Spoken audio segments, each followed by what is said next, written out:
Assalamualaikum, senang banget rasanya bisa kembali menemani teman-teman semua di pembahasan kita kali ini. Jujur ya, saya sangat antusias buat membedah topik yang satu ini, karena kita bakal melihat secara presisi gimana sih sebenarnya sosok manusia terbaik, Rasulullah SAW, melaksanakan ibadah kurbannya. Kita nggak cuma sekedar melihat apa yang beliau lakukan, tapi kita juga bakal menyelami lebih dalam untuk memahami makna di balik setiap tindakan tersebut, dan pastinya langsung dari sumber-sumber yang otentik. Yuk kita mulai! Nah, coba deh teman-teman bayangkan sebentar. Pernah kepikiran nggak sih, seperti apa persisnya hewan kurban Nabi itu? Apakah teman-teman tahu pasti jenis hewan apa yang beliau pilih? Logikanya gini, kalau kita mau ngasih hadiah ke orang yang sangat kita hormati, pastinya kita bakal memilih yang paling bagus kan? Nah, apalagi ini, sebuah persembahan yang ditujukan langsung buat Sang Pencipta Allah Subhanahu wa Ta'ala. Makanya, Rasulullah memberikan contoh standar yang benar-benar tertinggi. Beliau memastikan hewan kurbannya itu nggak cuma sekedar layak, tapi harus sehat, bagus, dan pastinya yang paling paripurna.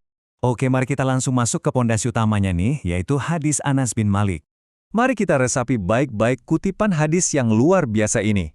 Anas bin Malik radhiyallahu anhu meriwayatkan, Nabi berkurban dengan 2 ekor domba putih yang bertanduk. Dia menyembelih mereka dengan tangannya, menyebut nama Allahu Akbar, dan meletakkan kakinya di sisi tubuh mereka. Hadis ini diriwayatkan oleh Imam Bukhari nomor 5565 dan Imam Muslim nomor 1966.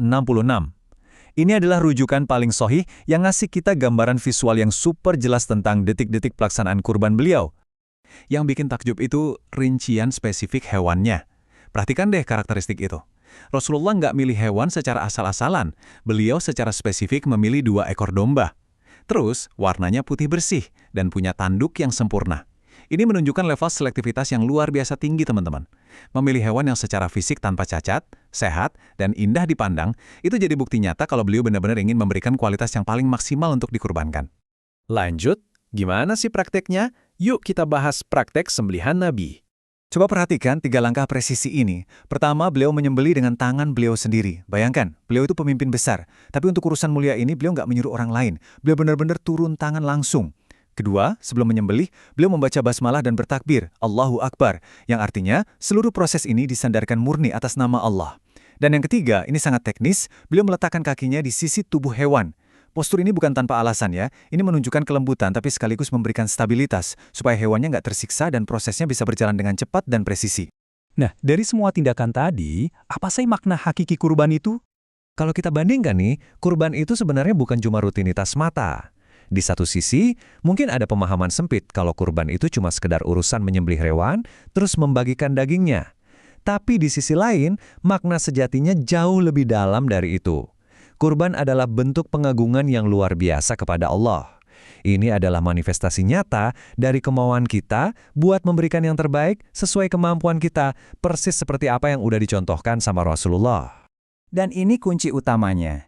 Memilih hewan yang fisiknya sempurna itu wajib banget dibarengi sama 2 pondasi spiritual ini, yaitu keikhlasan dan ketakwaan. Percuma banget kan, secantik apapun hewannya dan semahal apapun harganya, kalau di dalam hati kita nggak ada keikhlasan dan ketakwaan yang murni cuma buat Allah, ya nilainya nggak bakal sampai. Jadi fisik hewan yang bagus itu ibarat cerminan dari ketakwaan hati kita yang nggak kelihatan. Sebagai penutup dari pembahasan kita kali ini, yuk sama-sama kita aminkan doa indah ini. Semoga Allah menerima kurban kita dan menjadikannya sebagai jalan untuk mendekatkan diri kepadanya. Amin. Nah, begitulah gambaran mengenai tata cara dan makna kurban Rasulullah berdasarkan riwayat yang sahih. Allahu a'lam bisyawab. Pertanyaan pamungkas ini sengaja saya biarkan untuk teman-teman renungkan. Setelah kita melihat bareng-bareng gimana Rasulullah memberikan persembahan yang sangat sempurna, pertanyaannya, sudahkah kita menyiapkan yang terbaik untuknya di momen kurban kita nanti? Semoga konten ini bermanfaat, jangan lupa sebarkan kebaikannya dengan tombol share, dan dukung kami dengan like dan subscribe.